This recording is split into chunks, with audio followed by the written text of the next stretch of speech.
Isang magandang gabi po sa inyong lahat, mga minamahal naming tagapakinig.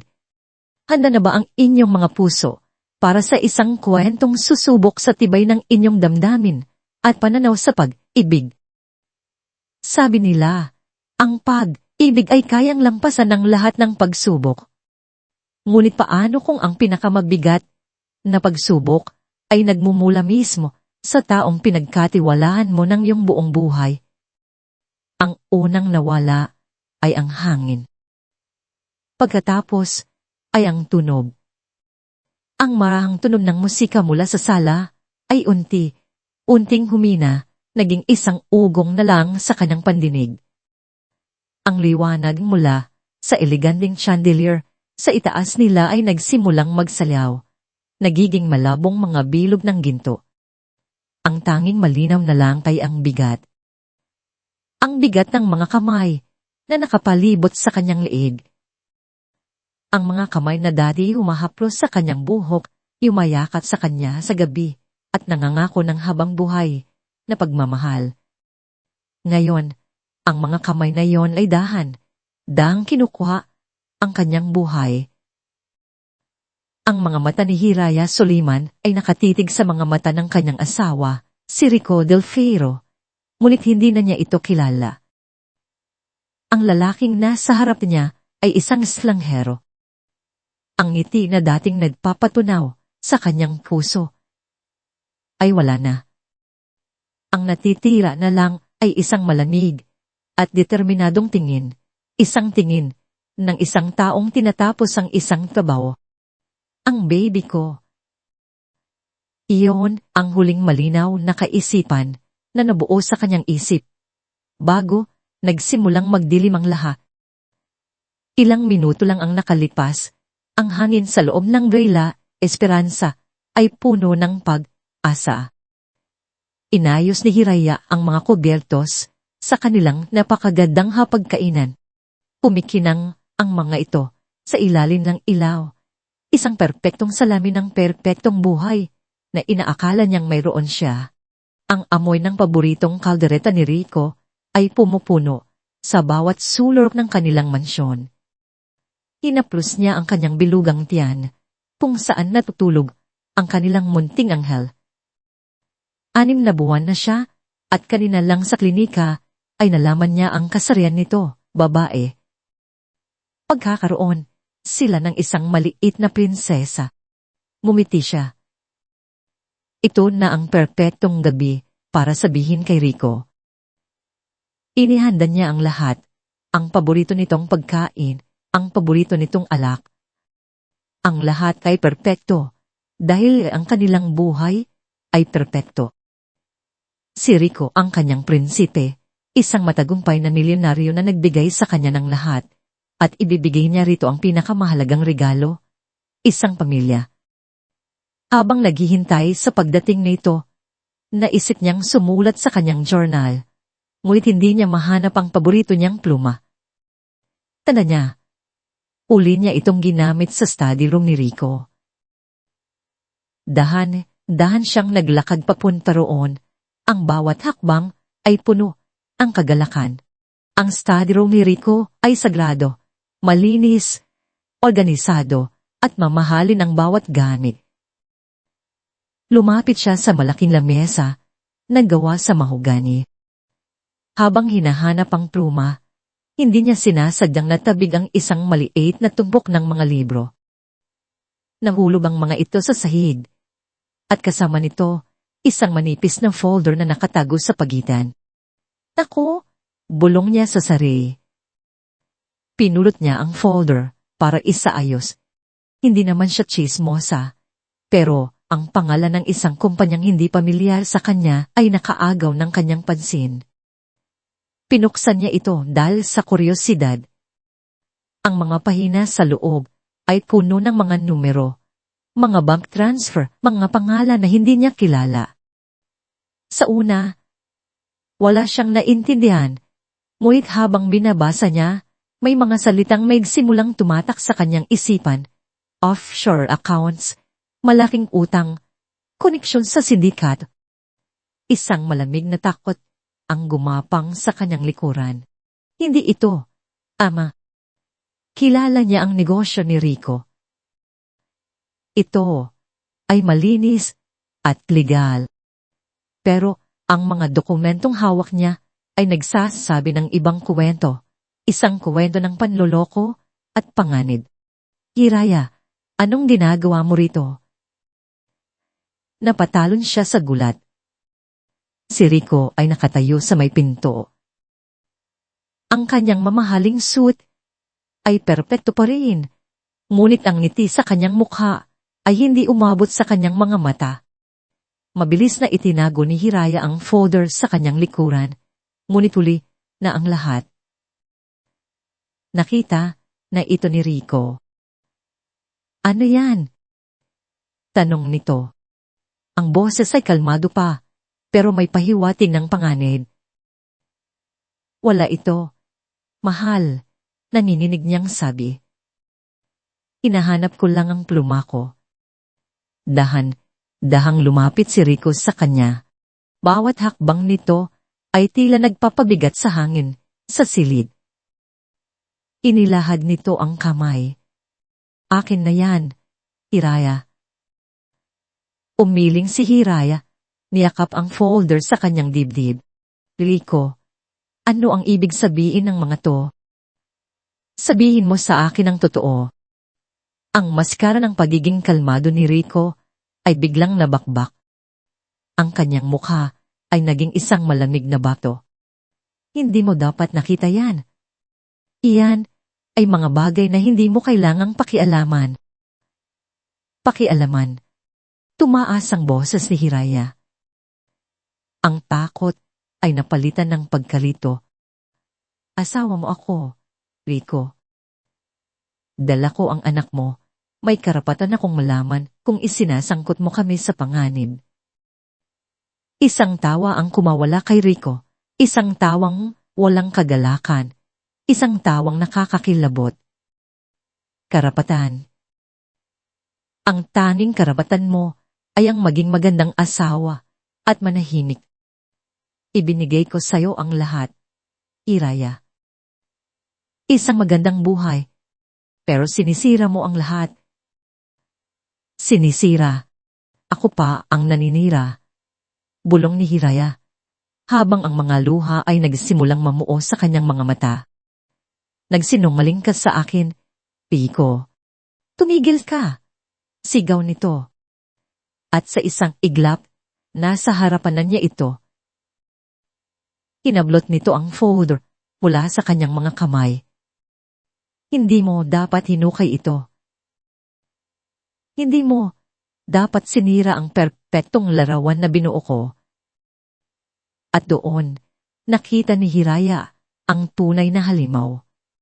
Hindi ito tungkol sa pera o sa mga kasinungalingan.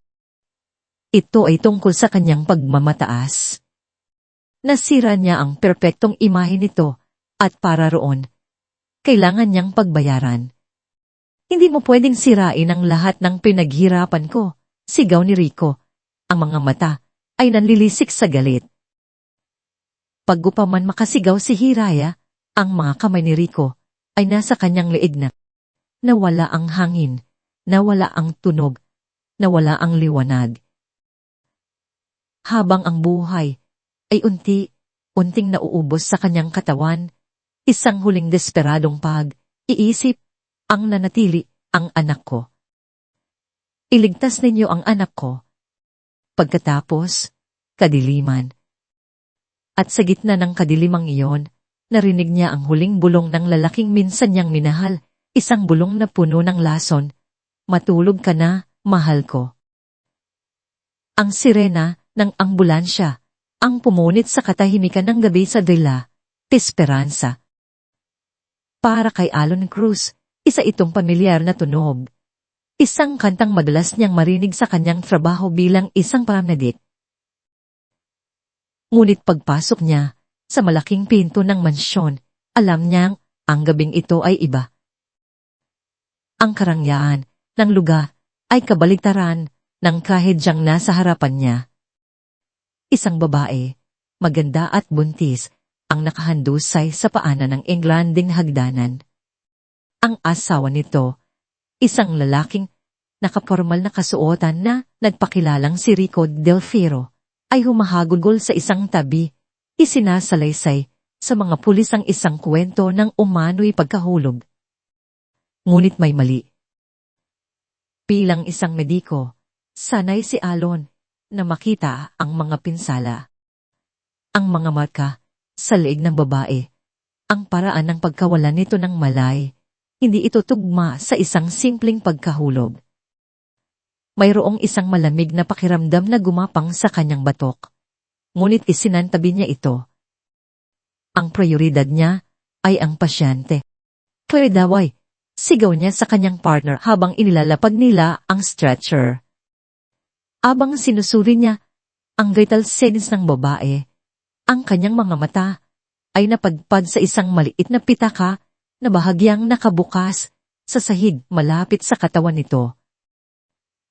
Isang edang nakasilip mula rito, Hiraya Suliman. Tumigil ang mundo ni Alon. Suliman. Ang apelidong yon ay parang kulob na umalingaw-ngaw sa kanyang isipan. Nagbalik ng mga alaala na 20 taon na niyang pilit kinakalimutan. Apoy. Ang nakakapasong init. Ang itim na usok na pumupuno sa kanyang mga baga. Siya ay isang 10 taong gulang na bata noon, nakakulong sa kanilang nasusunog na bahay. Nawalan na siya ng pag-asa. Ipinikit na niya ang kanyang mga mata, handa nang tanggapin ang kanyang kapalaran. Nang isang anino ang lumitaw mula sa mga nagnangalit na apoy. Isang bombero, isang bayani. Pinuhat siya nito na parang isang basahan. Habang tumatakbo sila palabas, isang nagbabagang biga ang bumagsak mula sa kisana. Itinulak siya ng bombero papalayo, papalabas, sa ligtas na lugar, bago ito tuluyang natabunan. Ang huling nakita ni Alon ay ang pagngiti ng bombero sa kanya. Sa ospital, nalaman niya ang pangalan nito, Kapitan Ricardo Suliman. Namatay ito sa aral na yon.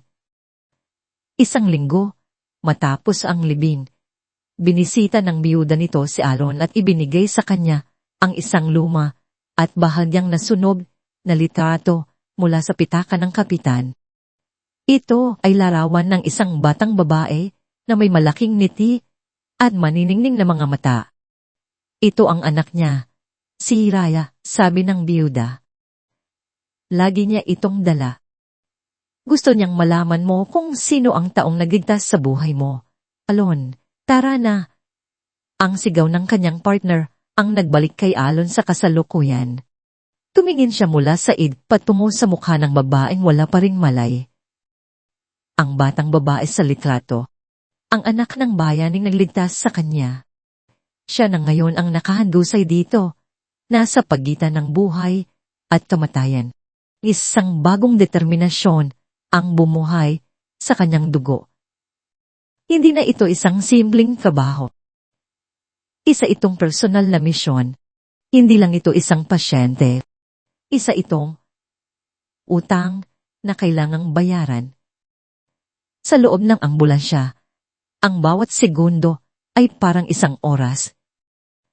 Ang tunog ng monitor ng puso ay mahina at hindi regular. Pinangunahan ni Alon ang lahat ng emergency procedures. Sa kanyang isipan, paulit-ulit niyang naririnig ang boses ng batang si Hiraya mula sa lumang litrato.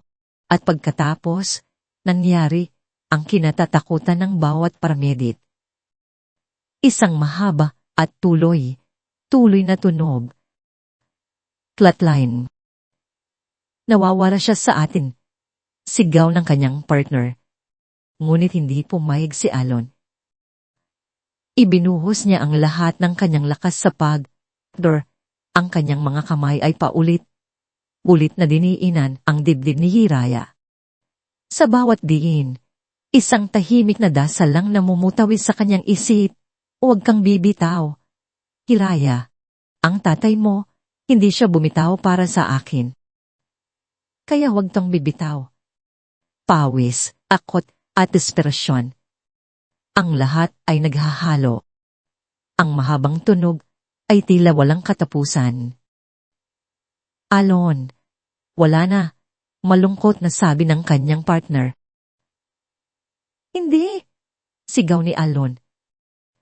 At sa huling pagkakataon, ibinuhos niya ang natitirang lakas. Huwag kang bibitaw. Hindi bumitaw ang tatay mo para sa akin, laban, sa gitna ng kanyang sigaw, isang milagro. Pip! Isang mahinang tunog. Pip! Bit!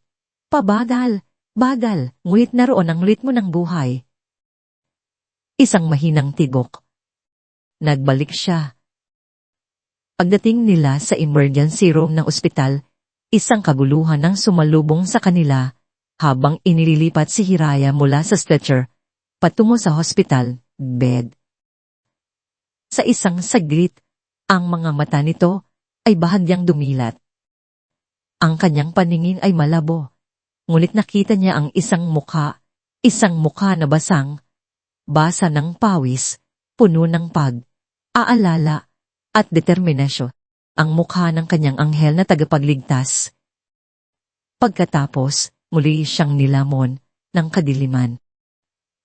Ang unang naramdaman ni Hiraya ay ang sakit sa kanyang lalamunan, isang pamilyar na sakit na nagpabalik ng lahat ng alaala. Iminulat niya ang kanyang mga mata. Ang puting tisanit ng isang silid sa ospital ang bumungad sa kanya. Anak, isang pamilyar na boses. Ang kanyang ina, si Rose, ay nakaupo sa tabi ng kanyang kama. Ang mga mata ay namumugto sa pag-iyak. Niyakap siya nito ng mahigpit. Gising ka na. Salamat sa Diyos. Gising ka na. Inay, hirap na bulong ni Hiraya. Hinawakan niya ang kanyang tiyan. Ang baby ko. Ligtas siya, anak. Ligtas kayong dalawa. Umahagulgol na sabi ni Rose. Isang bahagyang ginhawa ang naramdaman ni Hiraya. Ngunit agad itong napalitan ng takot nang maalala niya ang mukha ni Rico. Ang mga kamay nito. Si Rico. Ang mukha ng kanyang ina ay napuno ng lungkot at pag-aalala. Hinawakan nito ang kanyang kamay ng mahigpit. Nasa labas siya, anak. Kausap ang mga pulis. Pulis. Tumango si Luz, umiiwas ng tingin. Hiraya, anak. Kailangan mong maging matatag. Isang malamig na kaba ang gumapang sa puso ni Hiraya. Bakit po, Nay? Anong sinabi niya? Uminga ng malalim si Luz. Ang mga luha ay muling dumaloy sa kanyang mga pisngi. Sinabi niya sa pulis na nahulog ka raw sa hagdan, anak. Ang mga salitang iyon ay tumusok sa puso ni Hiraya na parang matatalim, nabubog, nahurog sa hagdan. Isang kasinungalingan. Isang napakalaking kasinungalingan na binuo upang pagtakpan ang isang dumal na krimen. Ang hangin sa kanyang baga ay nawala, hindi dahil sa mga kamay ni Rico, kundi dahil sa bigat ng kanyang kataksilan. Ang lalaking pinangakuan niya ng kanyang buhay ay ang siya ring lalaking sumubok na kunin ito. At ngayon, sinusubukan niyang burahin ang katotohanan na parang isang dumi sa sahig. Sinungaling, iyon lang ang salitang lumabas sa kanyang puyong lalamunan. Isang salitang puno ng sakit, galit, at pagkasuklam. Sa labas ang kanyang silid sa ospital, naririnig niya ang boses ni Rico, boses na puno ng peking pag-aalala, umaate na parang isang nagdadalamhating asawa. Ang bawat salita ay parang lason sa pandinig ni Hiraya. Nagpanting ang kanyang mga tainga. Ang imahe ng pagmumukha nito, ang pagbabago mula sa pagmamahal patungo sa pagkasuklam sa loob lamang ng ilang segundo ay paulit. ulit na naglalaro sa kanyang isipan. Kailangan nating sabihin sa kanila ang totoo. Nay, sabi ni Hiraya, sinusubukang bumangon. Uminahon ka, anak. Pigil sa kanya ni Los. Hindi ka pa malakas. Pero Nay, hindi ko hahayaang makatakas siya sa ginawa niya. Giit ni Hiraya, ang boses ay nanginginig sa galit. Pinagtangkaan niya ang buhay ko. Ang buhay ng anak niya. Kinabukasan, ang balita ay nasa lahat na ng dako. Milyonaryong asawa, labis na aalala sa kalagayan ng buntis na misis matapos maaksidente. Ipinakita sa telebisyon sa sulok ng kanyang silid ang isang video ni Rico sa labas ng ospital. Ang kanyang buhok ay bahagyang magulo.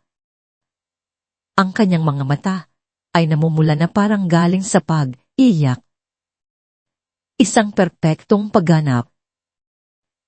I just want my waist to be okay, sabi ni Rico sa mga reporter, ang boses ay basag.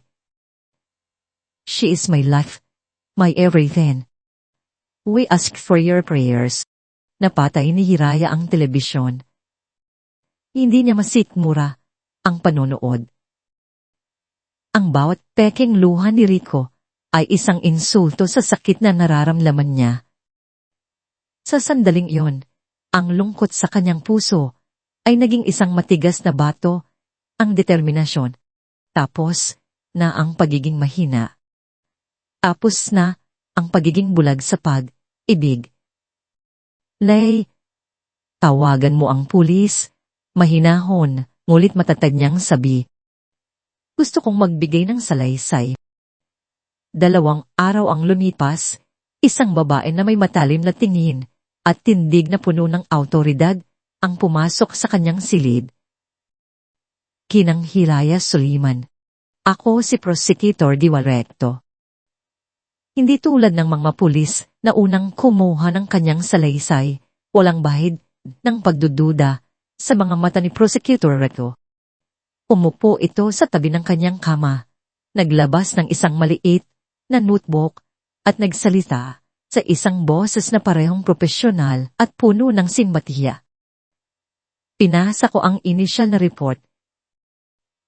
Pinasa ko rin ang medical findings, simula ni Prosecutor Recto. Ang mga marka sa iyong leeg ay hindi tugma sa pagkahulog.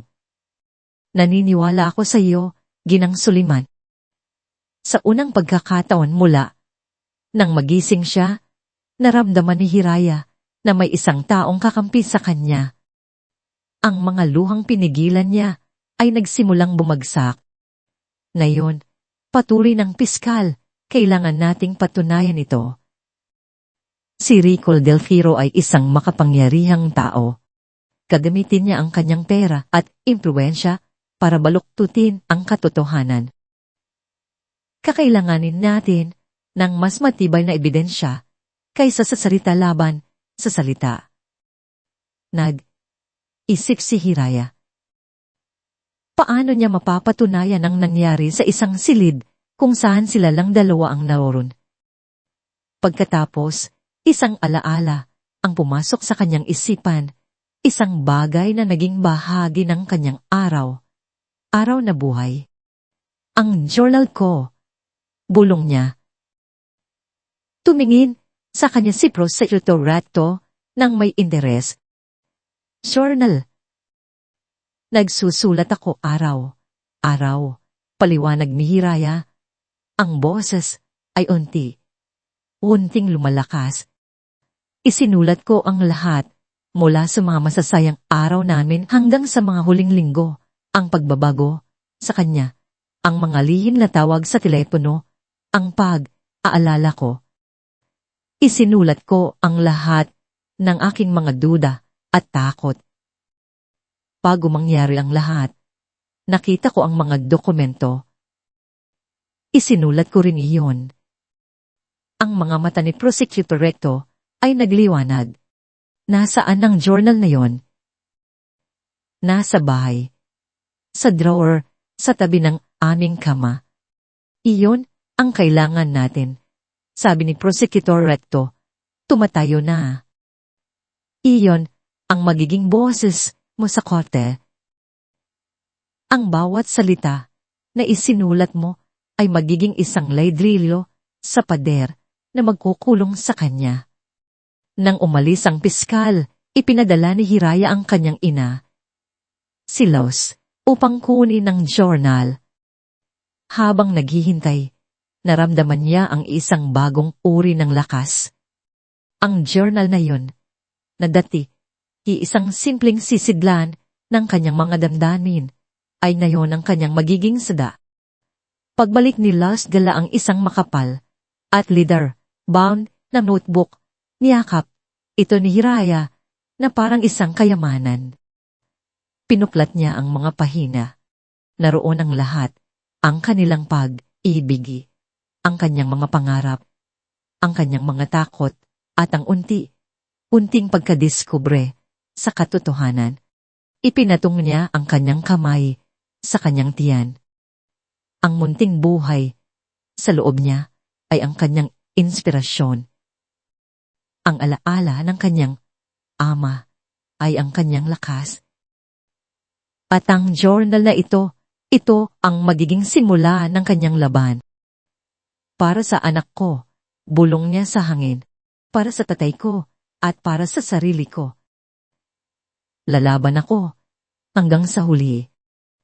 Sa paglubog ng araw, isang delivery boy ang pumasok sa ospital. Nag-abot ng isang envelope para kay Hiraya Suliman. Walang pangalan ang nagpadala. Sa loob, isang sulat mula sa law firm ni Rico Del Ciro. Hindi ito isang sulat ng pamumusta. Ito ay isang alok, milyon, isang bagong bahay sa ibang bansa, isang bagong buhay. Ang kailangan lang niyang gawin ay pirmahan ang isang kasunduan na hindi na siya magsasalita pa tungkol sa aksidente. Isang alok para kalimutan ang lahat. Pinunit ni Hiraya ang sulat sa maliliit na piraso.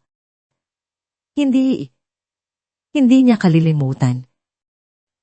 Sisiguraduhin niyang hindi rin ito malilimutan ni Rico habang nabubulok ito sa kulungan. Ang laban ay nagsimula na. Lumipas ang mga linggo. Ang steril na amoy ng ospital ay napalitan ng sadiwang hangin ng probinsya. Matapos siyang payagang makalabas, dinala ni Los si Hiraya sa isang maliit at tahimik na bahay sa probinsya, malayo sa mga mapanuring mata ng media at sa mahabang anino ni Rico. Ito ang safe house na inayos ni Prosecutor Recto. Simple lang ang bahay, ngunit para kay Hiraya, ito ay isang palasyo ng kapayapaan kumpara sa ginito ang hawla na tinawag niyang tahanan. Dito, sinubukan niyang muling buuin ang kanyang sarili, piraso bawat piraso. Ang bawat umaga ay isang pakikibakalaban sa mga bangumot. Ang bawat gabi ay isang laban sa takot. Ngunit sa bawat sipa ng sanggol sa kanyang sinapupunan, nakakahanap siya ng dahilan para bumangon at magpatulog. Sa gitna ng kanyang paghilom, isang pamilyar na mukha ang naging konstante sa kanyang bagong buhay, si Alon Cruz. Linid sa kaalaman ni Hiraya, humingi ito ng lihir sa kanyang trabaho. Nalaman nito mula sa mga pulis kung saan dinala si Hiraya at ang ina nito. Dahil sa matinding aalala at pakiramdam ng responsibilidad, regular itong bumibisita, palaging may dalang prutas o mainit na sabaw na luto ng kanyang ina. Hindi mo kailangang gawin to, Alon, sabi ni Hiraya isang hapon habang pinapanood niya itong ayusin ang isang tumatagas na gripo sa kanilang kusina. Gusto ko, simpleng sagot nito. Hindi man tumitingin sa kanya, ang atensyon ay nasa ginagawa. Para kay Alon, ang bawat tornilyo na kanyang hinihigpitan, ang bawat butas na kanyang tinatapalan, ay isang maliit na paraan para protektahan ng anak ng taong nagligtas sa kanya. Ngunit sa paglipas ng mga araw, napagtanto niyang hindi na lang ito tungkol sa utang na loob. Ang pag-aalala niya para kay Jiraya ay nagiging mas malalim, mas personal. Naging bahagi ng kanilang routine ang mga uusap sa hardin. Ikinwento ni Jiraya ang tungkol sa kanyang ama, at nakinig naman si Alon na para bang bawat salita ay isang hiyas. Hindi niya kailanman binanggit ang detalyadong nangyari sa sunog. Ayaw niyang maging sentro ng atensyon. Sa halip, ibinahagi niya ang mga simpleng kuwento tungkol sa kanyang pangarap na maging isang mas mahusay na paramedic. Isang gabi, habang nagbabasa si Jiraya ng isang aklat, nakita niya si Alon na tahimik na aayos ng kanilang bakod na kawayan. Ang ilaw mula sa post ay lumika ng isang anino sa kanyang mukha, nagbibigay diin sa kanyang seryosong ekspresyon. Sa sandaling iyon, isang kakaibang damdamin ang pumuno sa puso ni Jiraya, isang damdamin ng seguridad na matagal na niyang hindi naramdaman, isang kilig na banayad at totoo. Ngunit ang kapayapaang ito ay marupok. Alam ni Jiraya na si Rico ay hindi titigil, at tama siya. Isang araw, habang nagbabasa ng dyaryo si Luz, bigla itong napasinghap. Jiraya anak, wag mo na sigurong basahin to. Pero kinuha ni Jiraya ang dyaryo. Sa entertainment section, isang malaking larawan niya ang nakapaskil. Kinuha noong isang masayang bakasyon. Ang headline, Tragikpas ng Mrs. ni Del Sairo, lumabas na. Ang artikulo ay isang obra maestra ng paninirak.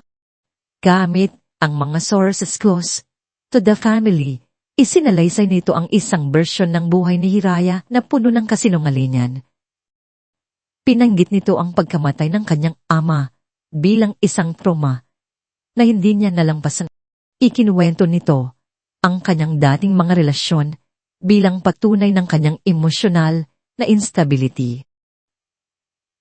Ipinahiwatig nito na siya ay dumaranas ng matinding prepartum depression at ang kanyang mga akusasyon laban kay Rico ay bunga lamang ng isang isip na nalilito. Bawat salita ay isang sampal, bawat pangungusap ay isang patalim na sumusugat sa kanyang pagkatao. Nabitawan ni Jiraya ang dyaryo, ang kanyang mga kamay ay nanginginig.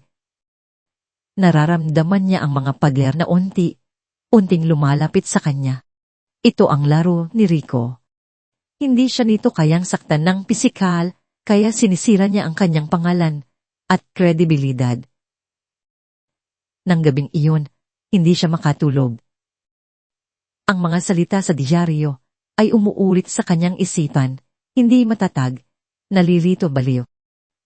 Lumabas siya sa hardin para magpahangin. Doon niya natagpuan si Alon, nakaupo sa isang upuang kawayan. Tila nagbabantay. Hindi ka pa natutulog? Tanong nito. Umiling lang si Jiraya, yumakap sa kanyang sarili. Nabasa mo ba yung artikulo? Tumango si Alon. Basura yon. Pero paano kung maniwala sila, Alon? Nanginginig na tanong ni Jiraya. Paano kung maniwala ang korte na baliw ako? Paano kung yun ang gamitin nila para kunin ang anak ko? Lumapit si Alon sa kanya. Ang kanyang mga mata ay seryoso, ngunit puno ng hindi matitinag na paninindigan. Huwag mong hayaan ang mga kasinungalingan niya ang magdikta kung sino ka, Jiraya. Kilala kita. Nakikita ko ang lakas mo at iyon din ang nakikita ng mga taong tunay na nagmamahal sayo. Ang kanyang mga salita ay isang mainit na yakas sa kanyang naguguluhang puso. Ngunit ang takot ay naroon pa rin. Kinabukasan, tumawag si Prosecutor Red. Ang kanyang boses ay seryoso. Jiraya, may problema tayo. Ang kapitbahay ninyo sa De La Esperanza, si Ginang Perla, ang posibleng taning saksi na nakarinig ng inyong pag-aaway, bigla siyang nawala. Isang malamig na kaba ang bumalot kay Hiraya. Nakausap ko ang iba pang kapitbahay, patuloy ng piskal. May nagsabing bago siya umalis, nakatanggap daw siya ng isang malaking halaga ng pera. Mukhang binayaran siya ni Rico para manahimik at magtago. Ang huling sinag ng pag-asa na nararamdaman ni Hiraya ay biglang naglaw. Wala na ang kanilang saksi. Ang tanging natitira na lang ay ang kanyang salita at ang kanyang journal laban sa salita at kapangyarihan ng isang milyonaryong kayang bilhin ang lahat, pati na ang katahimikan. Para kay Prosecutor Directo, ang kaso ni Hiraya ay hindi lang trabaho, ito ay isang kusada. Sa kanyang opisina, na napapalibutan ng mga makakapal na libro ng batas, ang taning larawang naka-display sa kanyang mesa ay hindi ang kanyang pamilya, kundi isang litrato ng kanyang nakababatang kapatid na babae, isang biktima ng domestic violence na hindi kailanman nakamit ang hustisya. Ang bawat kasong tulad nito ay isang pagkakataon para ipaglaban ang laban na hindi na kayang ipaglaban ng kanyang kapatid. Ang pagkawala ni Ginang Perla ay isang malaking dagok. Ngunit, para kay Diwa, isa lang itong padat na kailangang dibain. Hindi tayo pwedeng sumuko sa kanya, sabi ni Diwa sa kanyang sarili, habang tinititigan ang isang malaking investigation board sa kanyang pader.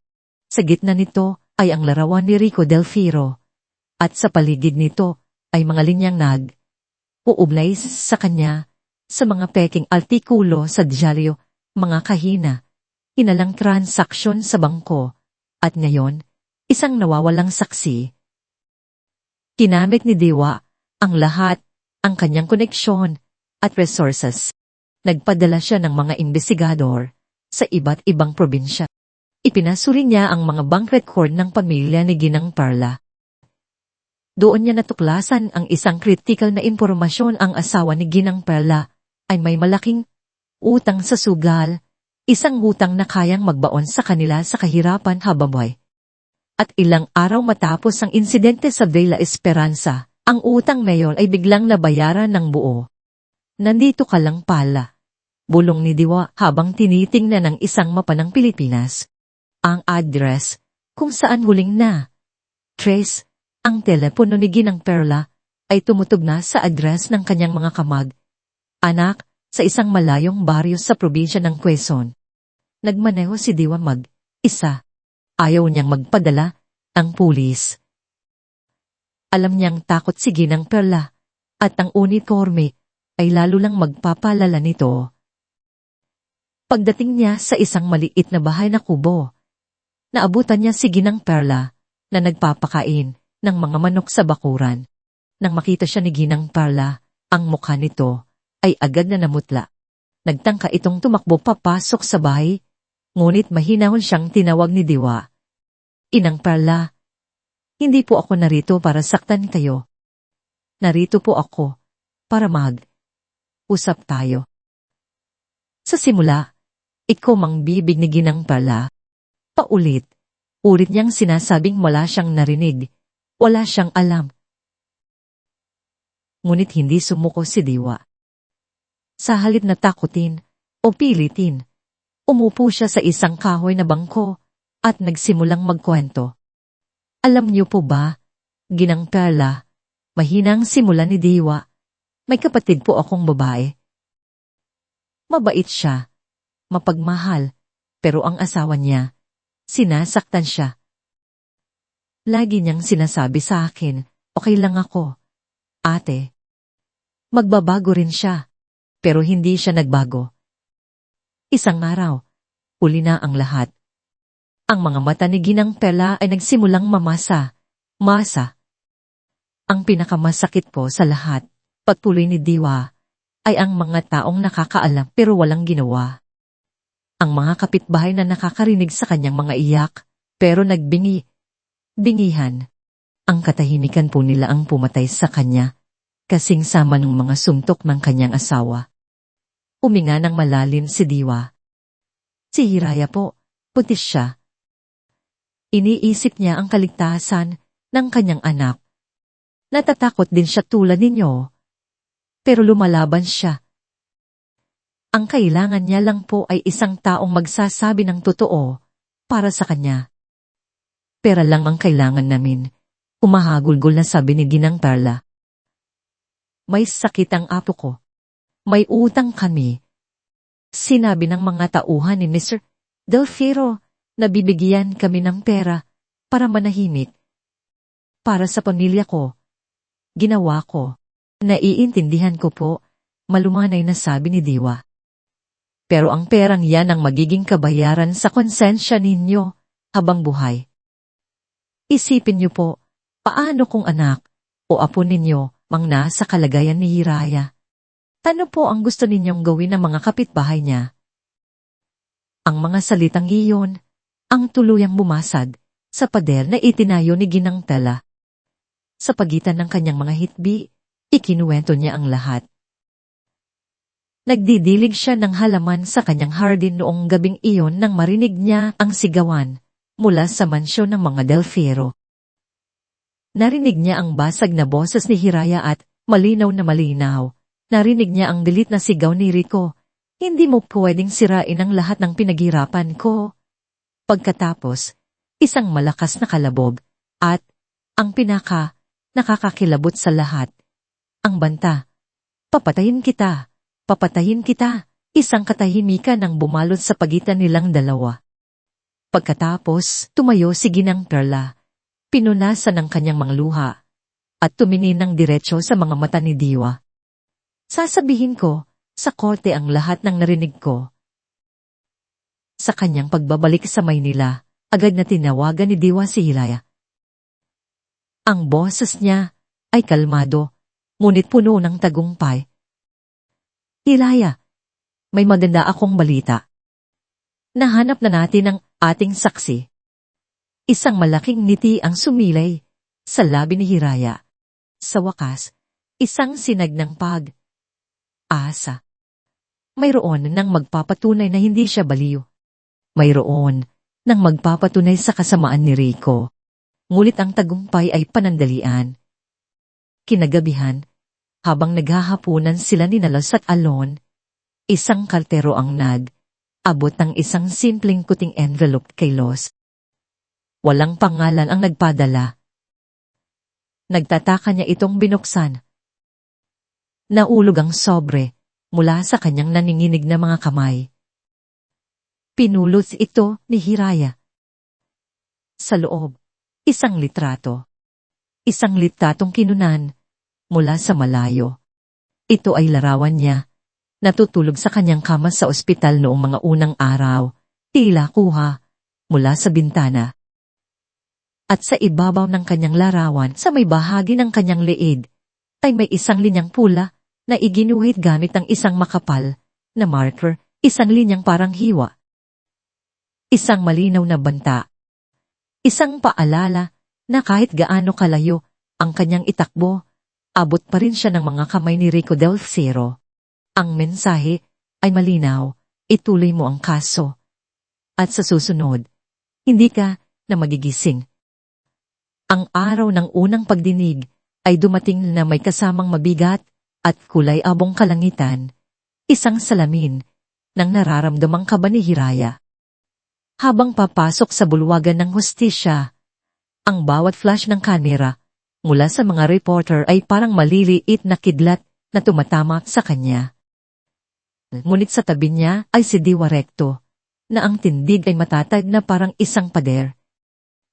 At sa likuran niya ay sina Los at Alon, ang kanyang tahimik na mga anino ng suporta. Sa kabilang panig ng silid, nakaupo si Rico Delfero.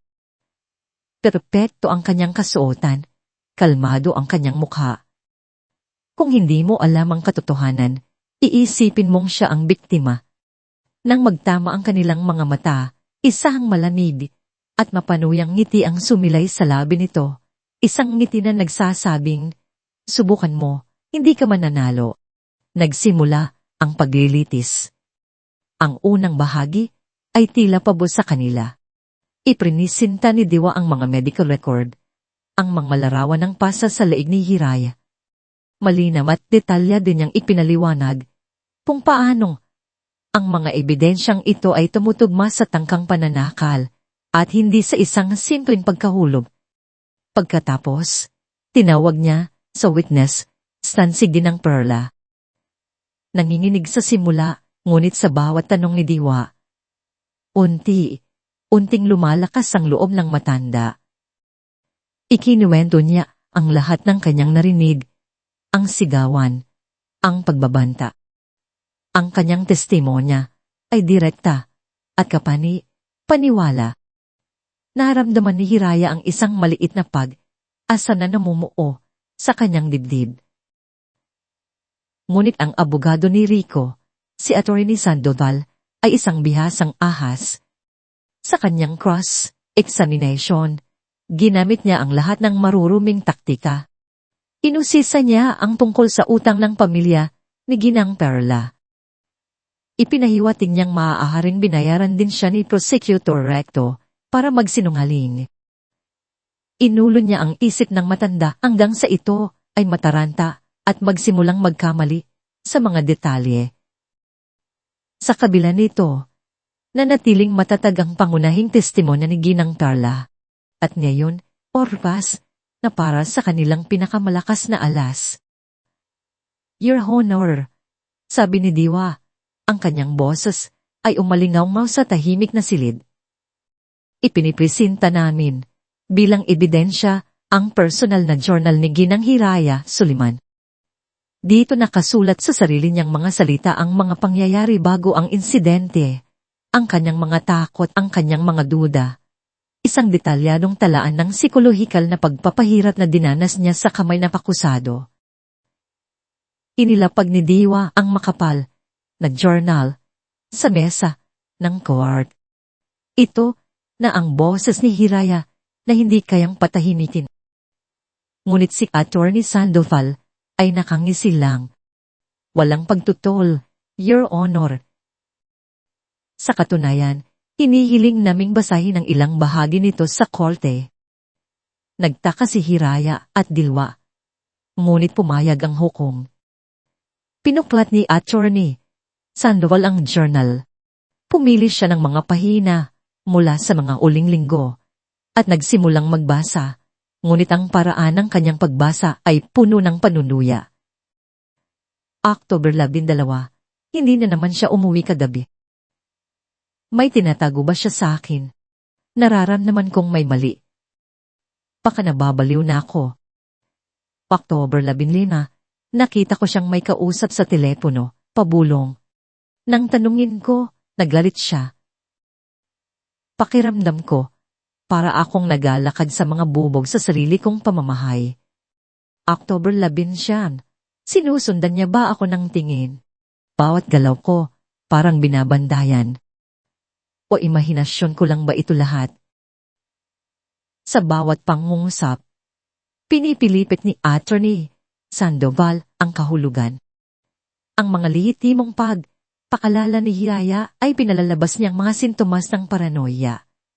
Pagkatapos magbasa, tumawag siya ng sarili niyang saksi, isang respetadong psychiatrist na nagngangalang Dr. Alcaraz. Ang totoo, si Dr. Alcaraz ay matagal nang nasa payroll ni Rico Del Cerro. Dr. Alcaraz, simula ni Atty. Sandoval, base sa mga nabasa ninyong sipin mula sa journal at sa inyong kaalaman sa psikolohiya, ano ang inyong probisyonal na opinyon? Inayos ni Dr. Alcaraz ang kanyang salamin. Ang mga isinulat na yon ay nagpapakita ng mga klasikong sintomas ng matinding paranoia at anxiety na posibleng pinalala ng prepartum depression. Ang pasyente ay maaaring nasa isang estado kung saan hindi na niya kayang kilalanin ang pagkakaiba ng realidad at ng kanyang mga takot. Ibig sabihin, Doktora, tanong ni Atty. Sandoval, Posible bang ang mga akusasyon niya laban sa kanyang asawa ay hindi isang tunay na alaala, kundi isang false memory na nilikha ng kanyang isip dahil sa kanyang kondisyon? It is highly possible, sagot ng doktor. Naghiyawan ang mga tao sa korte. Tumingin si Attorney Sandoval sa hukom.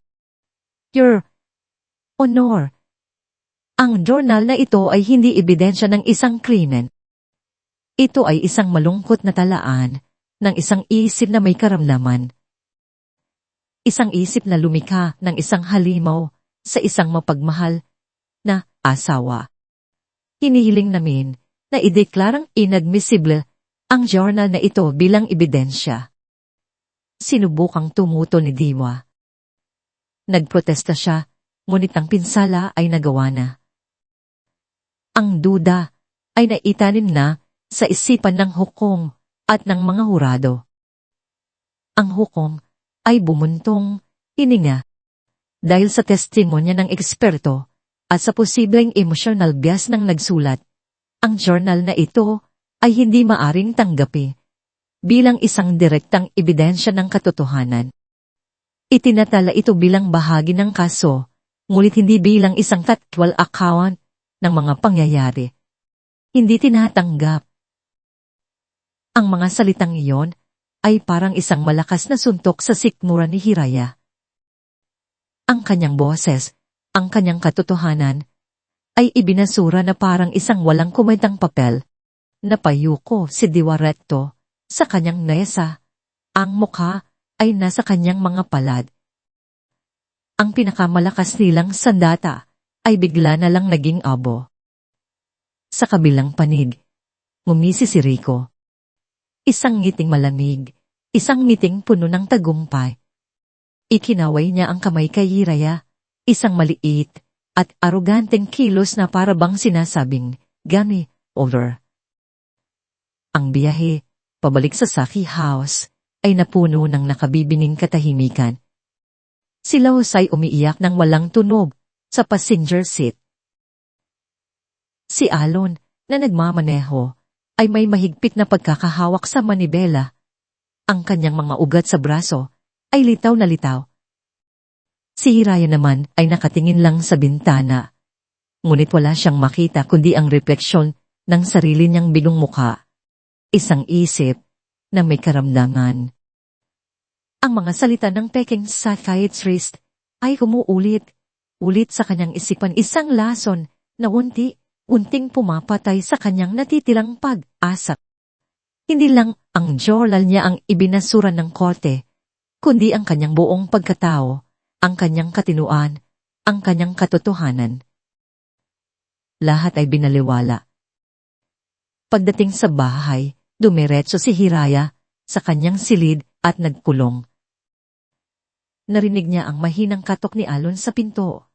Ang aalalang boses ng kanyang ina. Ngunit hindi niya sila pinansin.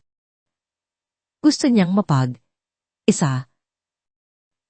Humiga siya sa kama, niyakap ang kanyang tiyan, at doon sa dilim ng silid, ibinuhos niya ang lahat ng kanyang luha. Hindi na ito luha ng galit. Ito ay luha ng pagkatalo. Paano niya lalabanan ang isang halimaw na kayang bilhin ang lahat? Kayang bilhin ang mga eksperto, ang media, ang katotohanan. Ang banta sa buhay niya sa pamamagitan ng litrato ay isang malinaw na mensahe. Baka, tama na. Baka kailangan na niyang sumuko para sa kaligtasan ng kanyang ina at, higit sa lahat, para sa kapayapaan ng isisilang niyang anak.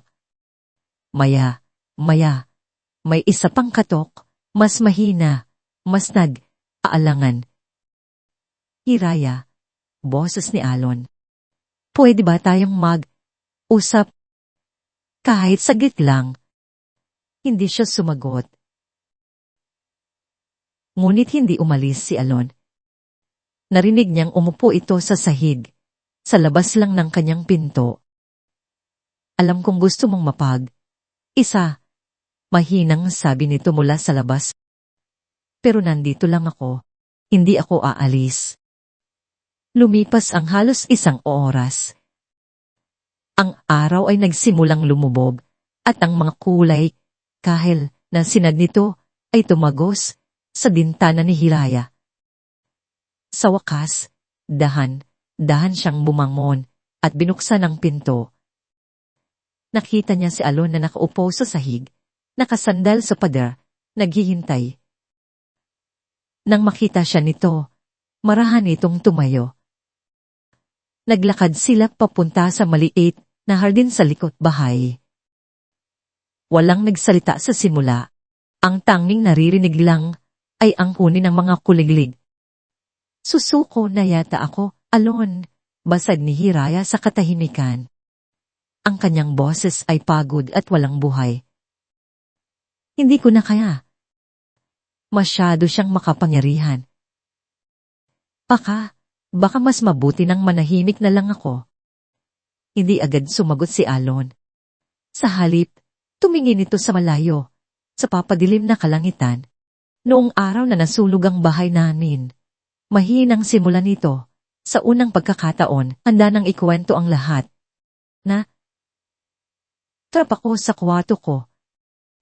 Naaalala ko, ang huling nakita ko ay ang mukha ng tatay at nanay ko sa kabilang kalsada. Sumisigaw.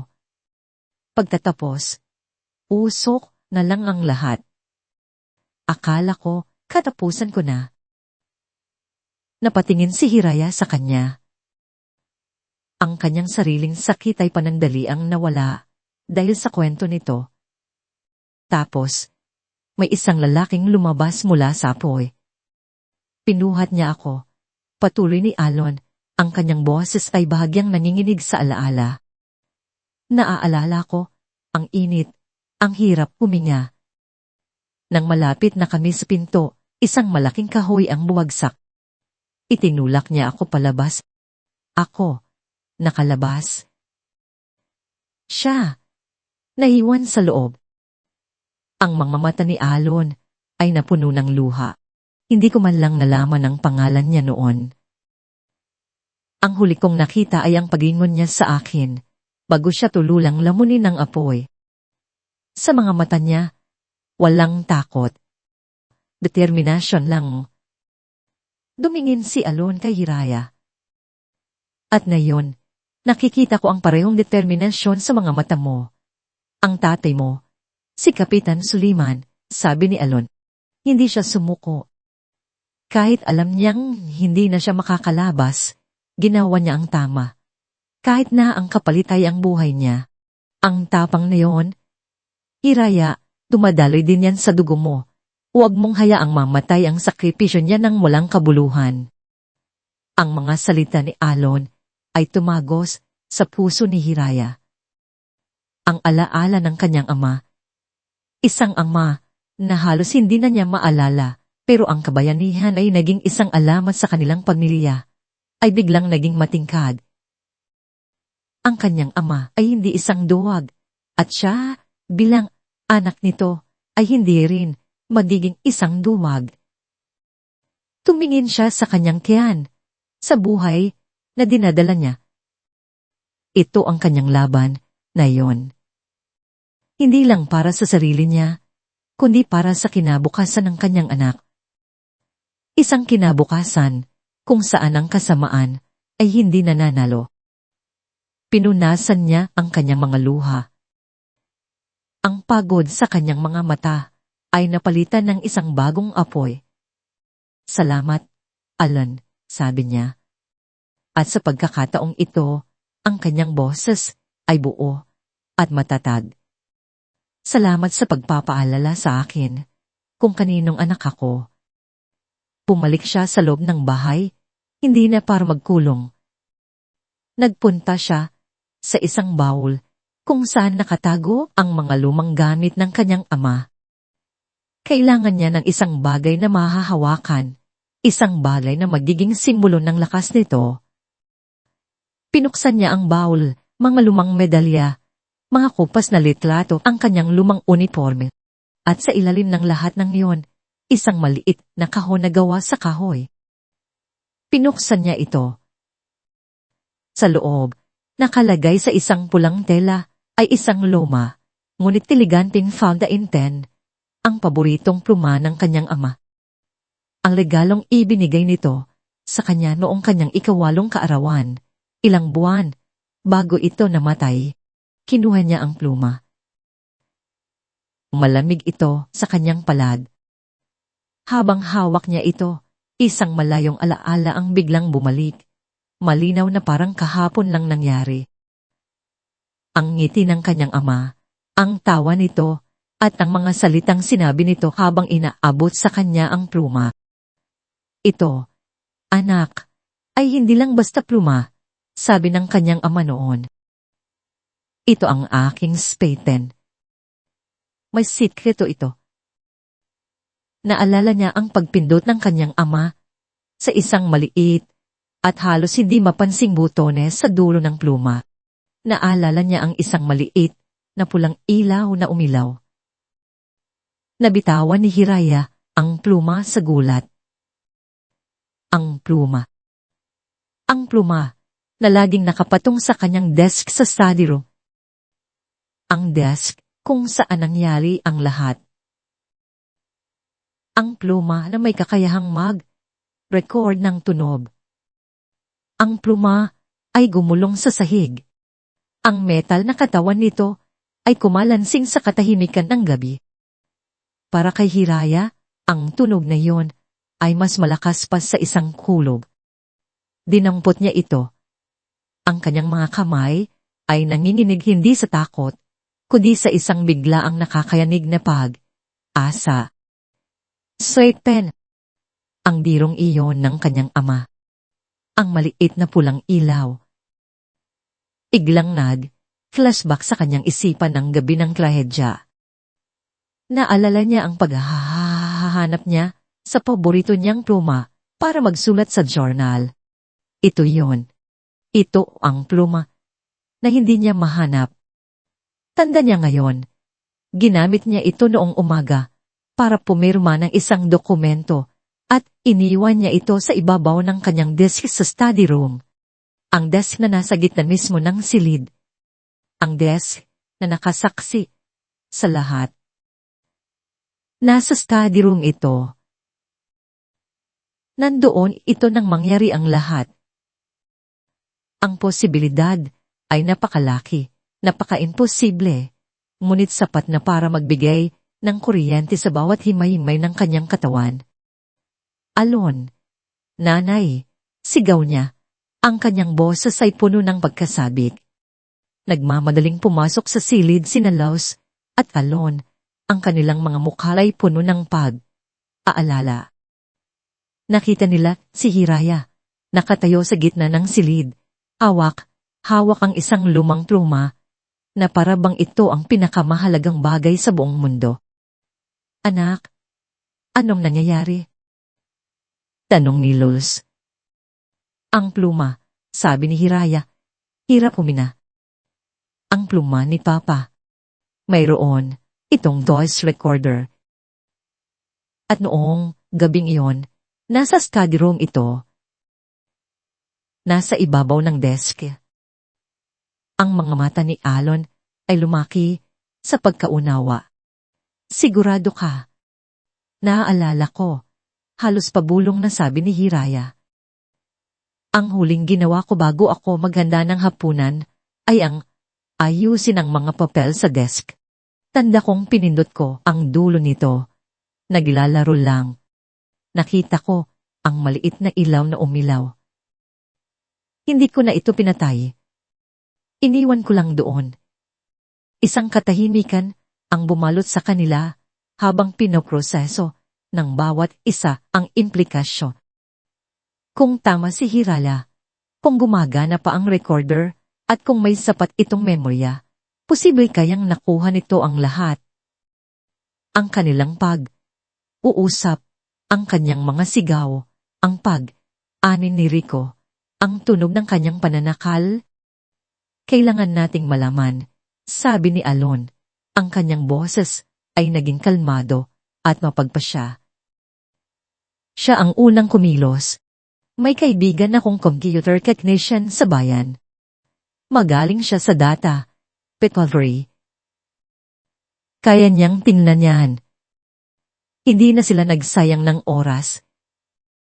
Habang si Los ay naiwan sa bahay para magbantay, sumakay sina Hiraya at Alon sa luma, ngulit matatag na pickup truck ni Alon. Ang gabi ay madilim at ang tanging ilaw lang ay mula sa kanilang mga headlight na tumatagos sa kadiliman ng kalsada. Bawat lubak ay nararamdaman ni Hiraya, ngulit ang kanyang isip ay wala sa biyahe.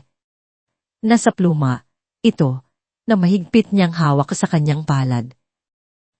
Ito na ang kanilang huling baraha, ang kanilang huling asa. Ang computer shop ng kaibigan ni Alon ay maliit at kalat, puno ng mga disassemble na computer parts at mga kable. Ang may-ari, isang binatang nagngangalang Ben, ay nagulat sa kanilang pagdating, ngunit agad na naging seryoso nang ipaliwanag ni Alon ang sitwasyon. Isang vintage pen na may recorder. Sabi ni Ben, kinukuha ang pluma at sinusuwi ito. Wow! Astig, pero luma na to. Baka mahirapan tayong kumuha ng data. Kung meron man, gawin mo ang lahat ng makakaya mo, Ben. Napakahalaga nito. Pakiusap ni Alon. Maingat na binuksan ni Ben ang pluma. Sa loob, isang maliit na McRocket at isang napakaliit na memory card ang nakakabit.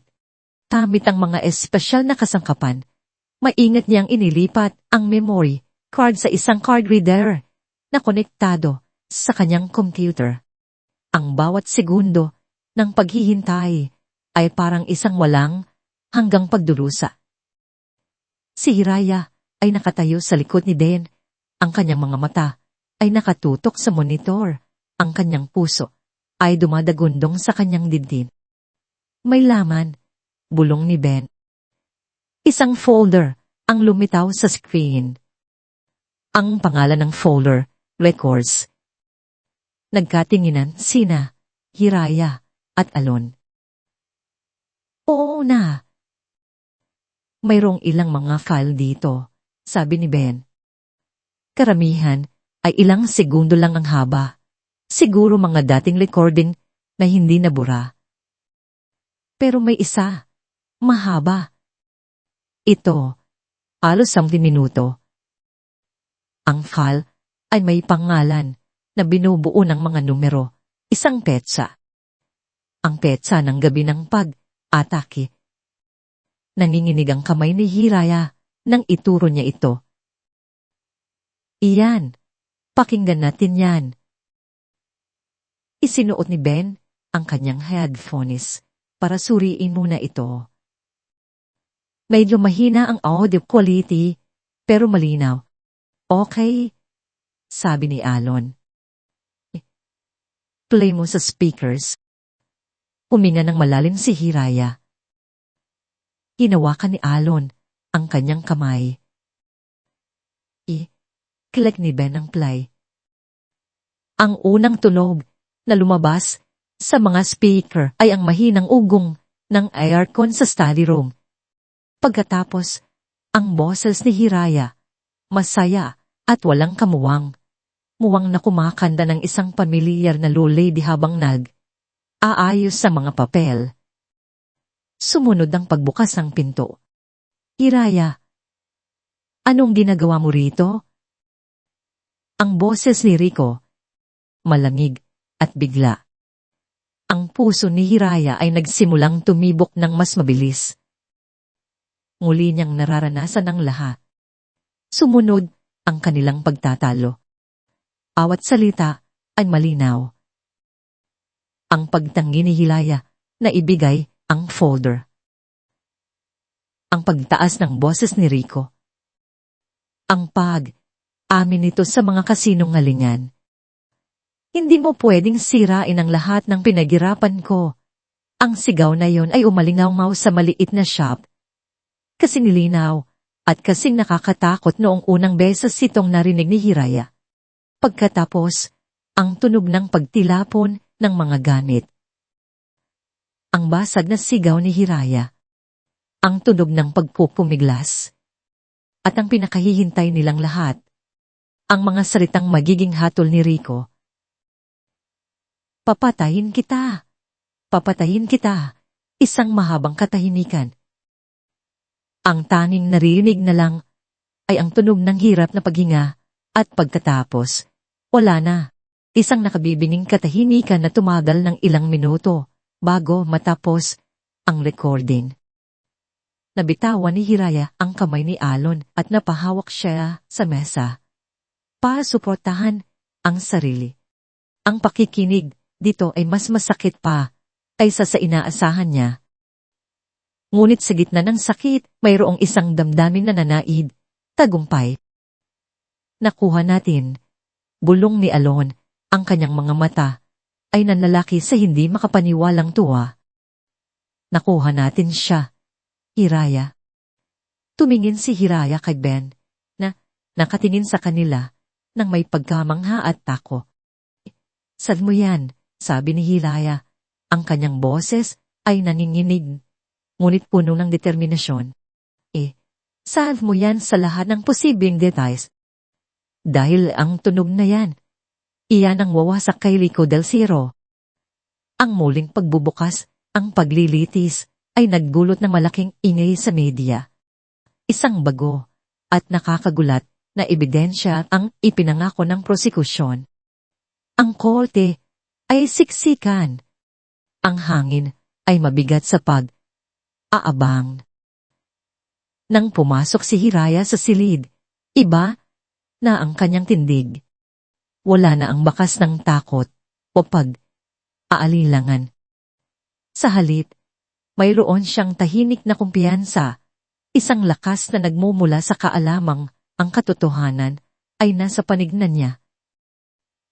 Sa kanyang tabi, si Directo ay may ngiti sa labis sa unang pagkakataon mula nang magsimula ang kaso. Sa kabilang panig, si Rico del Ciro ay mukhang naiinis sa abala. Para sa kanya, ito ay isang desperadong hakbang mula sa isang talunang banig. Ipinakita niya ito sa kanyang abogado, si Attorney Sandoval, na tumango at bumulong, hayaan mo sila. Ano man ang ilabas nila, pababagsakin natin. Nagsimula ang sesyon. Pagad na tumayo si Directo. Your Honor, sabi niya, ang kanyang boses ay malinaw at matatag.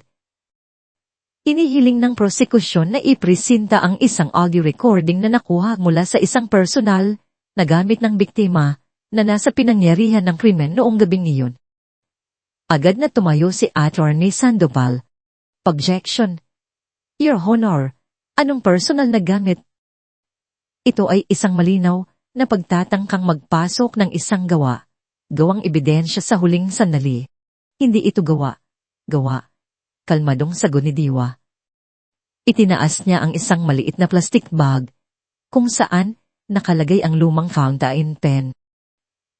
Ang ebidensya ay nagmula sa pluma na ito na aari ng yumaong ama ni Ginang Sulinan. Mayroon itong bulot-in na recording sanction na hindi sinasadyang na-activate noong araw ng insidente. Nagkaroon ng bulungan sa korte. Ang hukom ay mukhang nag-aalinlangan. Mayroon ba kayong patunay na ang recording na ito ay tunay at hindi minanipula? Mayroon po, Your Honor, sagot ni Diwa. Ipinasuri namin ito sa isang independent na audio forensic expert at narito siya ngayon patumestigo. Isang eksperto ang umupo sa witness stand at detalyadong ipinaliwanag kung paano niya sinuri ang audio file. Pinatunayan niyang walang anumang edits, cuts, o splices sa recording. Ito ay isang tuloy na audio stream, at ang mga boses na naroon ay tumutugma sa mga voice sample ni Hiraya at Rico. Ang mukha ni Attorney Sandoval ay nagsimulang magbago. Ang kumpiyansa ay napalitan ng bahagyang pag-aalala. Tumingin siya kay Rico, nang ngayon ay hindi na mapakali sa kanyang upuan. pinahihintulutan ng korte na pakinggan ang audio recording. Sabi ng hukom. Isang tekniko ang nag-setup ng mga speaker. Isang malalim na katahimikan ng bumalot sa buong silid. Si Hiraya ay uminga ng malalim at ipinikit ang kanyang mga mata. Hindi niya kailangang makita ang reaksyon ng lahat. Ang kailangan lang niya ay marinig nila ang katotohanan. At pagtatapos, ang tunog. Ang masayang pagkanta ni Hiraya. Ang biglaang pagpasok ni Rico. Ang pagtatalo. Sa bawat salita, ang tensyon sa silid ay tumitindi. Narinig ng lahat ang pag-amin ni Rico tungkol sa mga kasinungalingan. Narinig nila ang pagmamataas sa kanyang boses. Narinig nila ang takot sa boses ni Hiraya. Nang umabot sa puntong sumigaw si Rico, nang hindi mo pwedeng silain ang lahat ng pinaghirapan ko, isang kolektibong singhap ang narinig mula sa mga manonood. Ang maskara ni Rico ay nagsimulang matunaw. Ang kanyang kalmadong ekspresyon ay napalitan ng hindi makapaniwalang pagtingin. Pagkatapos ay ang tunog ng pagpupumiglas, ang basag na sigaw ni Hiraya at ang huling pako sa kanyang kabaong. Ang malinaw at nakakakilabot na banta, "Papatayin kita! Papatayin kita!" Isang katahimikang mas mabigat kaysa sa dati ang sumunod. Kahit na natapos na ang recording, ang mga salitang iyon ay tila nanatili sa hangin, isang multo na hindi na maaaring itago. Dahang iminulat ni Hiraya ang kanyang mga mata. Tumingin siya ng diretso kay Rico. Ang lalaki laikot lang, putla na parang isang bangkay. Ang kanyang mga mata ay nanlalaki sa takot at gulat. Tumingin siya sa kanyang abogado na ngayon ay nakatingin sa sahig. Walang masabi.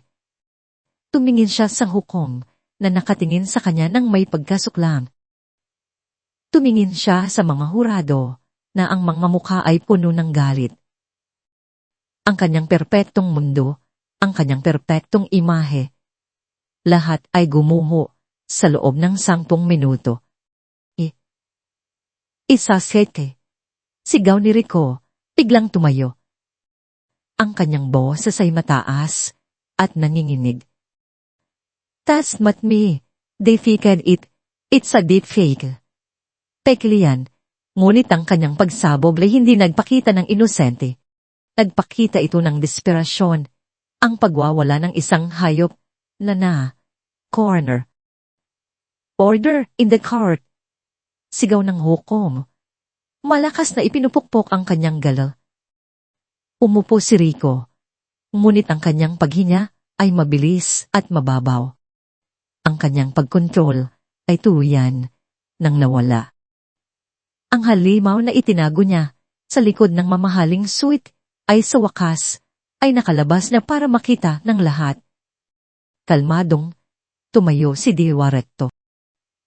Hindi na niya kailangang magsalita pa, ang ebidensya na ang nagsalita para sa kanya.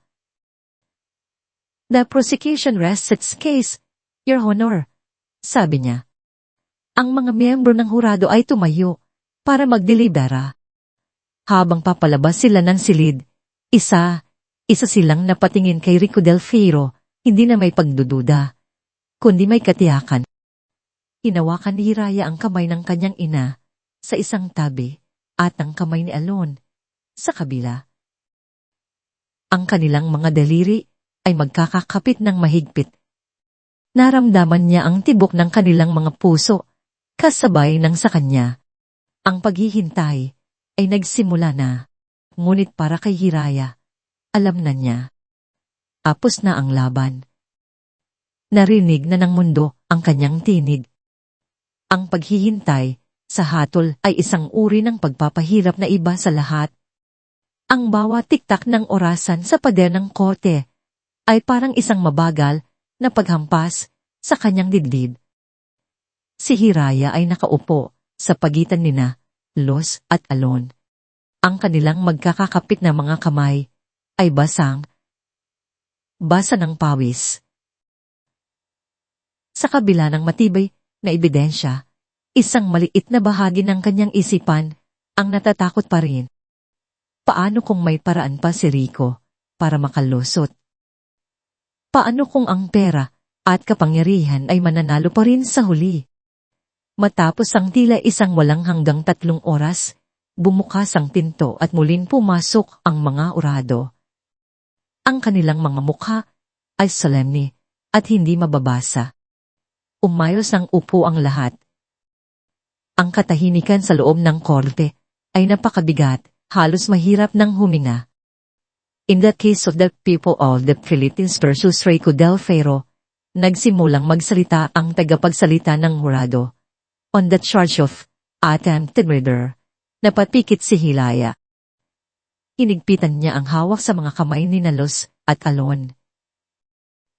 We, the jury find the defendant. Isang saglit na paghinto. Guilty. Ang salitang iyon ay umalingaw sa buong silid. Guilty. Nagkasala.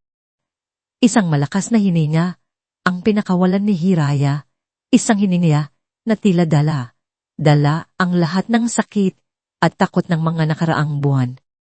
Pumagsak ang kanyang mga balikat sa sobrang ginhawa, at ang mga luha na hindi niya namalayang namumuo ay nagsimulang dumaloy sa kanyang mga pisngi. Ngunit hindi na ito luha ng kalungkutan. Ito ay mga luha ng paglaya. Niyakap siya ng mahigpit ng kanyang ina.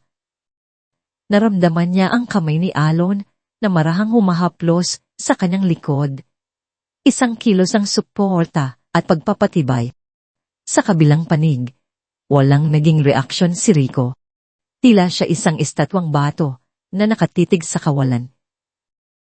Ang lahat ng kanyang pagmamataas ay nawala, napalitan ng isang hungkal na pagtanggap sa kanyang kapalaran. Ang kanyang perpektong mundo ay opisyal ng gumungo. Nagsalita ang hukom. Ang kanyang boses ay puno ng bigat at autoridad.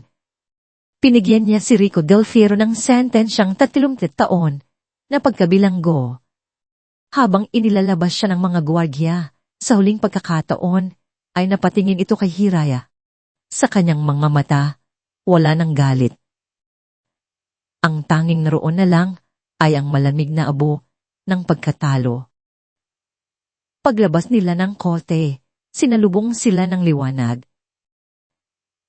Hindi lang liwanag mula sa mga kamera, kundi ang liwanag ng isang bagong simula.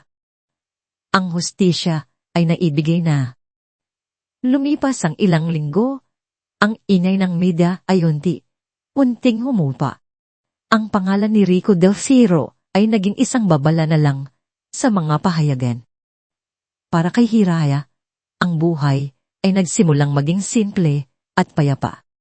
Isang maulan na hapon, habang nagbabasa siya ng libro sa kanilang maliit na bahay sa probinsya, naramdaman niya ang isang pamilya, ngunit mas matinding sakit. Oras na. Sa lokal na ospital, kasama ang kanyang ina, at si Alon na hindi mapakali sa waiting area, buong tapang niyang hinarap ang huling pagsubok. Pagkatapos ng ilang oras ng paghihirap, isang malakas na yak ng sanggol ang pumuno sa delivery room. Isang malusog na batang babae. Nang ilagay ng nurse ang munting sanggol sa kanyang mga braso, lahat ng sakit at pagod ay naglaho. Tinitigan niya ang maliit na mukha, ang perpektong mga daliri, ang buhok na kasing itim ng gabi. Ito ang dahilan ng lahat. Ito ang kanyang lakas. Ito ang kanyang tagumpay. Anong ipapangalan mo sa kanya? Tanong ni Luz, ang mga mata ay puno ng masayang luha. Ngumiti si Hiraya. Mayroon lang siyang isang pangalan sa isip mula pa noon. Pag-asa, bulong niya.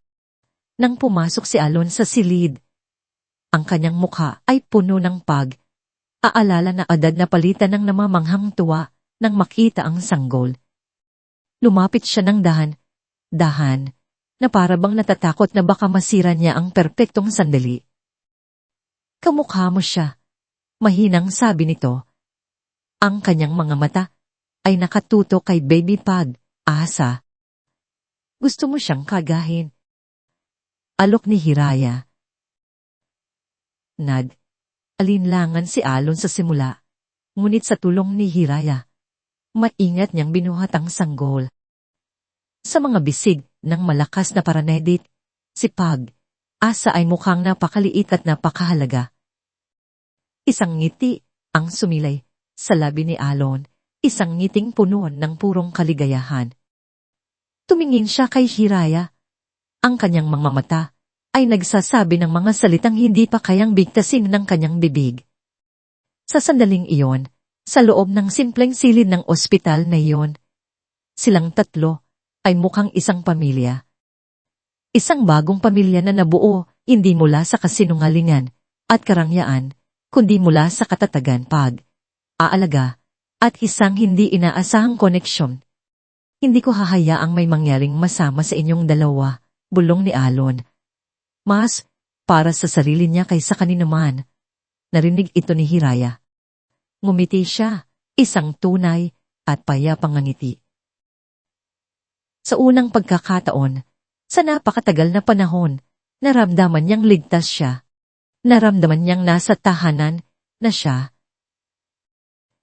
Isang taon ang lumipas, ang buhay ay naging mapayapa.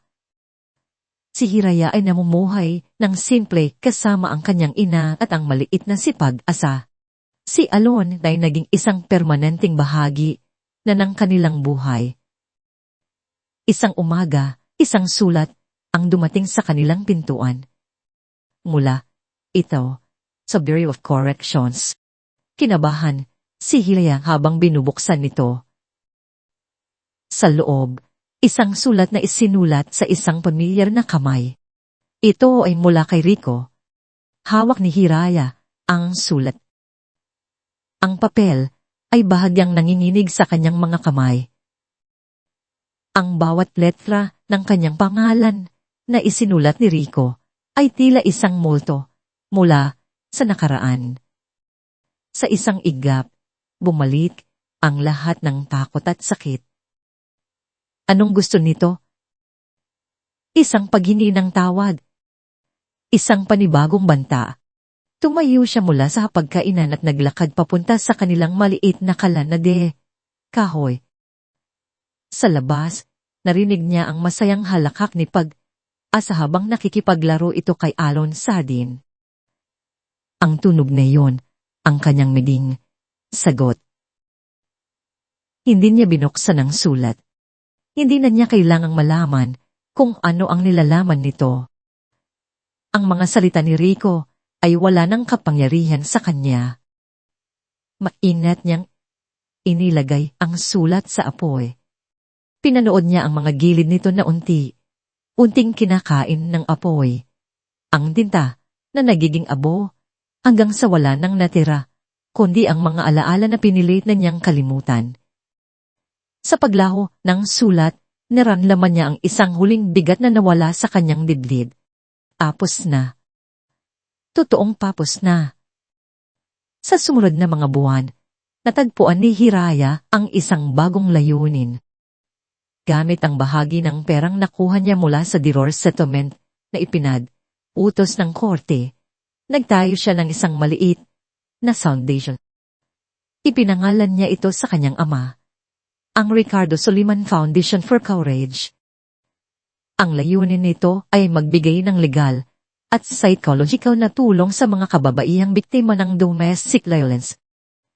Ang kanyang unang proyekto ay ang pag-organisa ng isang maliit na support group sa kanilang komunidad. Ang pangalan ko ay Hiraya, sabi niya sa harap ng isang grupo ng 10 babae. Ang kanyang boses ay kalmado at puno ng empatya. At tulad ninyo, ako ay isang survivor. Ikinuwento niya ang kanyang pinagdaanan, Hindi para magyabang, kundi para magbigay ng inspirasyon. Ikinuwento niya ang kanyang takot, ang kanyang aalinlangan, at ang sandaling nagpasya siyang lumaban. Sa mga mata ng mga babaeng nakikinig sa kanya, nakita niya ang sarili niyang refleksyon. At sa pagtatapos ng kanyang komento, nakita niya ang isang bagong kislap sa kanilang mga mata, ang kislap ng pag-asa. Isang hapon, habang papalubog ang araw, lakad silang tatlo ni Alon at pag-asa sa dalang basigan. Ang langit ay may kulay, kahel, at rosas, isang perpektong tanawin na sumisimbolo sa kanilang bagong buhay. Si Asa, na ngayon ay isang bibo at mausisang toddler, ay masayang tumatakbo, hinahabol ang mga alon bago ito bumalik sa kanya. Pinapanood siya ni Alon, isang malaking ngiti sa kanyang mukha. Tumingin siya kay Hiraya. Ang pagmamahal sa kanyang mga mata ay kasing lawak ng karagatan sa kanilang harapan. Masaya ka ba? Tanong nito. Tumango si Hiraya, isang malalim na ngiti ang sumilay sa kanyang mga lag. Oo, Alon. Sa unang pagkakataon, sa napakatagal na panahon, masasabi kong tunay akong masaya. Isinandal niya ang kanyang ulo sa balikat ni Alon. Pagkahawak ang kanilang mga kamay habang pinapanood nila si Asa na tumatawa. Ang pamilyang nawasak ay napalitan ng isang bagong pamilya. Isang pamilyang binuo hindi sa dugo, kundi sa sakripisyo, unawa, at isang ibig na tahimik ngunit hindi matitinag. Ang pamana ng kasamaan na iniwan ni Rico ay nabura na. Napalitan ito ng isang bagong pamana, ang pamana ng katapangan na mula sa kanyang ama. Ang pamana ng asa na dala ng kanyang anak, at ang pamana ng ibig na muli niyang natagpuan sa isang hindi inaasahang pagkakataon. Habang ang araw ay tuluyang lumubog sa tanaw, alam ni Hiraya na darating pa rin ang mga bagyo. Ngunit ngayon, hindi na siya takot dahil alam niyang pagkatapos ng bawat dilim, palaging may naghihintay na isang bagong bukang liwayway. At dito po nagtatapos ang ating kwento. Ang kwento ni Hiraya ay isang paalala sa ating lahat na gaano man kadilim ang gabi ng pagsubok, ang liwanag ng asa ay palaging mahahanap. Ito ay aral na ang tunay na lakas ay hindi na susukat sa kawalan ng takot, kundi sa kakayahang bumangon at lumaban sa kabila nito. At higit sa lahat, ito ay isang patunay na ang kabutihang itinanin, gaano man kaliit, ay babalik sa iyo sa panahong pinakakailangan mo ito. Maraming salamat po sa inyong walang sawang pagsubaybay sa kwentong ito na aming inihandog. Sana po ay may napulot kayong aral at inspirasyon. Ano po ang masasabi ninyo sa kwento ni Hiraya, Alon, at Asa? At anong uri naman ng kwento ang gusto ninyong marinig sa susunod? I-comment nyo lang po sa ibaba. Hindi dito nagtatapos ang ating paglalakbay. Marami pa pong kwentong kasing ganda at mas puno ng aral dito sa aming channel. Kung nagustuhan nyo ang kwentong ito, like, share sa pamilya at mga kaibigan, at subscribe na rin para lagi kayong updated sa mga susunod pa naming kwento. Click nyo ang notification bell para kayo ang unang makarinig kapag may bago kaming upload. Pagpalain po kayo ng Panginoon, kayo at ang inyong buong pamilya. Hanggang sa muli.